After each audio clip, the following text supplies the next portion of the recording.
آینده همیشه برای انسان ها پر از رمز و راز بوده، اما بعضی پیشبینی ها فقط تخیل یا فرضیه نیستند، بلکه بر اساس علم، تحقیق، فناوری و اتفاقهای واقعی امروز ساخته شدند. در این ویدیو می‌بینیم که دانشمندان، متخصصان فناوری، کارشناسان آب و هوا و حتی سازمان‌های فضایی درباره آینده جهان چی پیش‌بینی‌هایی کردند. پیش‌بینی‌هایی که حتی اگر یکی از آنها به حقیقت تبدیل شود، دنیا هیچ وقت مثل قبل نخواهد بود. این ویدیو یک هشدار نیست، این یک نگاهی واقعی است به چیزهایی که احتمال دارد در چند سالی آینده اتفاق بیفتد. پس تا آخر همراه من باش، چون شماره 9 و 10 واقعا ترسناک هستند. شماره 1: خاموشی اینترنت جهانی. سازمان ناسا هشدار داده است که طوفان‌های خورشیدی شدید می‌تواند ماهواره‌ها، سیستم GPS، ارتباطات و حتی برق جهان را از کار بیندازد. اگر یک طوفان خورشیدی بزرگ تکرار شود، اینترنت جهان ممکن است چند روز یا حتی چندین هفته کامل خاموش شود. تصور کن 8 میلیارد انسان بدون اینترنت، بدون پیام، بدون اطلاعات، اقتصاد سقوط می کند، معاملات بانکی از کار می افتد، هواپیماها زمینگیر می شود و این تنها یک پیش بینی است. شماره 2: هوش مصنوعی از کنترل بشر خارج می شود. هوش مصنوعی هر روز قوی تر می شود، اما بعضی پیش بینی ها می گویند AI می تواند به مرحله برسد که خودش تصمیم بگیرد، خودش کد بسازد، خودش سیستم ها را کنترل کند. اگر سرعت پیشرفت همین طور ادامه پیدا کند، AI شاید خودش قوانین جدیدی برای خودش بسازد و دیگر نیاز به انسان ها نداشته باشد.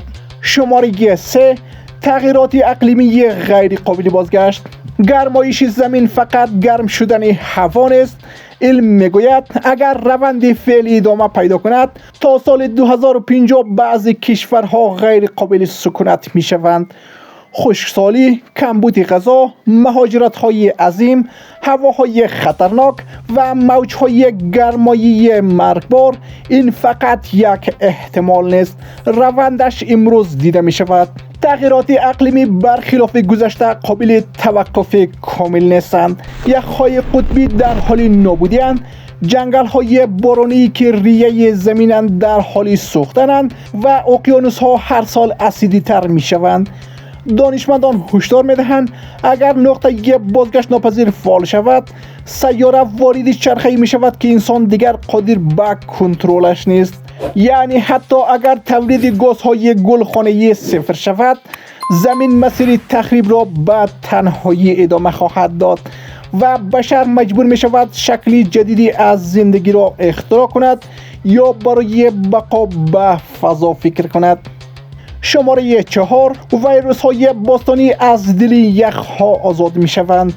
یخ‌های هزاران ساله در قطب شمال در حال آب شدن هستند و دانشمندان در دل این یخ‌ها ویروس‌هایی پیدا کردند که هزاران سال قدمت دارند. اگر یکی از این ویروس‌ها وارد بدن انسان شود، علم هنوز هیچ واکسن یا درمانی برایشان ندارد. این ویروس‌ها در زمان‌های وجود داشتند که حتی انسان مدرن روی زمین نبوده و سیستم‌های ایمنی ما هیچ شناختی از آنها ندارد.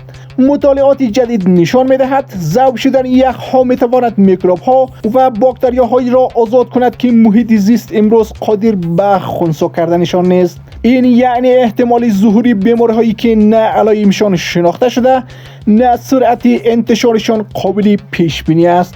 دانشمندان هشدار می‌دهند اگر این روند ادامه پیدا کند، دنیا ممکن است با نسل جدیدی از همه‌گیری‌ها روبرو شود.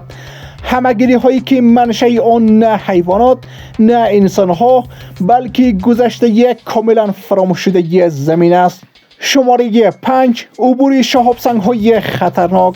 ناسا هر سال صدها شهاب‌سنگ نزدیک زمین را بررسی می‌کند. بعضی از آنها آنقدر بزرگند که اگر تنها چند کیلومتر مسیرشان تغییر کند، می‌تواند مانند یک بمب طبیعی کل یک منطقه را نابود کنند. کارشناسان میگویند عبور شهاب سنگ ها هر سال عادی تر می شود، اما همین عادی بودن است که آنها را ترسناک می کند، چون فقط کافی است اندازه‌گیری 1% خطا داشته باشد یا گرانش یک سیاره مسیر یک شهاب سنگ را کمی منحرف کند و آن وقت یک سنگ غول‌پیکر می تواند قاره را زیر گرد و غبار دفن کند، اقلیم زمین را تغییر دهد و تمدن بشر را وارد یک عصر تاریکی جدید کند. اگر علاقه‌مند به چنین محتوا هستید، لایک کنید و نظرتان را در کامنت شریک بسازید. شماره 6: بحران آبی جهانی. در سال 2040 بسیاری از کشورها با کمبود شدید آب روبرو خواهند شد. مناطق پرجمعیت، رودخانه هایی که خشک می شوند و سدهایی که دیگر آبی برای ذخیره ندارند. دانشمندان هشدار می‌دهند که در آینده آب ارزشمندتر از نفت خواهد شد و کشورهایی که منابع آبی بیشتری دارد به قدرت جدید جهان تبدیل می شود. بحران آب می تواند موج بزرگی از مهاجرت، افزایش قیمت غذا، فروپاشی کشاورزی در برخی مناطق و حتی بی‌ثباتی اقتصادی ایجاد کند. این که جنگ های آینده برخلاف گذشته نه بر سر خاک بلکه بر سر آب خواهد بود، چیزی که بدون آن هیچ تمدنی نمیتواند زنده بماند. شماره 7: مرگ اینترنت آزاد و کنترل کامل اطلاعات. آینده اینترنت آزاد نخواهد بود. کشورها اینترنت را نه تنها کنترل میکنند بلکه آن را مثل شبکه‌های تلویزیونی دولتی بازسازی خواهند کرد. در آینده هر کشور نسخه مخصوص خودش از اینترنت را میسازد با قوانین خودش، حقیقت‌های خودش و محدودیت‌های خودش. مردم فقط صفحات را خواهد دید که دولت‌ها اجازه بدهند. اخبار، ویدیوها، جستجوها همه فیلتر شده و تحت نظارت. هوش مصنوعی هم در این کنترل نقش مرکزی خواهد داشت. AI تشخیص می‌دهد چی چیزی مجاز است و چی چیزی باید فوراً حذف شود. کارشناسان میگویند اینترنت آزادی که امروز میشناسیم ممکن است فقط یک خاطره شود و نسل‌های آینده شاید هیچ وقت نفهمد آزادی واقعی اطلاعات یعنی چی. شماره 8: جنگ سایبری گسترده. آینده جنگ ها فیزیکی نیست. دیگر قرار نیست تانک ها و توپ ها تصمیم بگیرد که چی کسی پیروز است. جنگ های دیجیتالی می تواند برق یک کشور را در چند ثانیه قطع کنند، آب را آلوده سازند، سیستم ترافیک را مختل کنند و حتی شفاخانه ها را از کار بیاندازد. کارشناسان امنیت سایبری میگویند یک تیم کوچک هکر پشت چند لپتاپ میتواند خساراتی را وارد کند که در گذشته نیاز به یک ارتش کامل داشت. بانک ها، هواپیماها، سیستم های مخابراتی و حتی ماهواره ها همه هدف های احتمالی این جنگ ها هستند. این جنگ ها بدون یک گلوله شلیک می شوند، بدون اینکه مردم حتی بفهمند حمله از کجا آمده، اما خساراتش می تواند از یک جنگ واقعی هم بیشتر باشد. شماره 9: انسان های تقویت شده.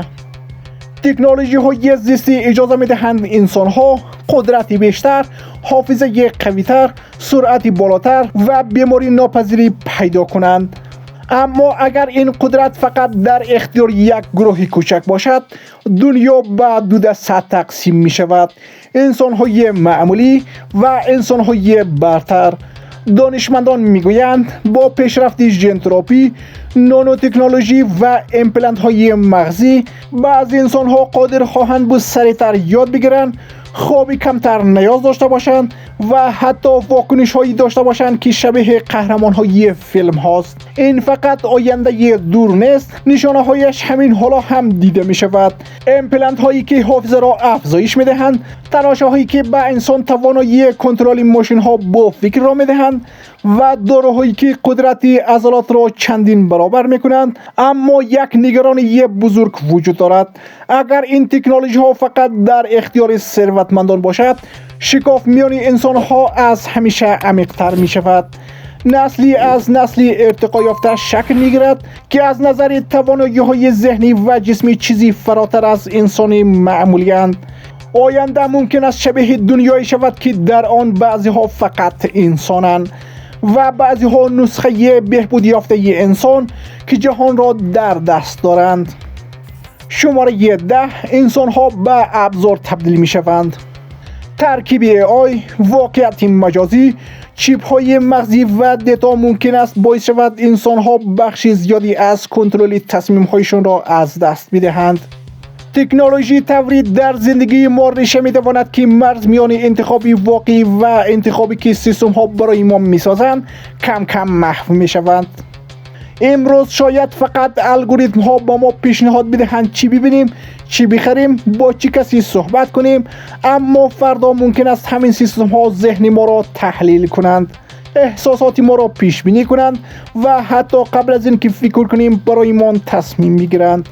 با پیشرفت امپلنت های مغزی احتمال دارد انسان ها برای اتصال به اینترنت، یادگیری سریع یا حتی کار کردن به این چیپ ها وابسته شوند. هرچی این وابستگی بیشتر شود، کنترل ما کمتر می شود. آینده به سمتی می رود که شاید ما خودمان انتخاب نکنیم، بلکه الگوریتم ها انتخاب کنند. سیستمی که قرار بود برای ما کار کند ممکن است جای ما تصمیم بگیرد و در آن لحظه انسان نه کاربرد تکنولوژی بلکه جزئی از تکنولوژی می شود. یک ابزار در شبکه‌ای که همیشه در حال جمع‌آوری، تحلیل و هدایت است. تشکر از تماشای این ویدیو. اگر علاقه‌مند به این نوع محتوا هستید با لایک، کامنت و سابسکرایب از ما حمایت کنید.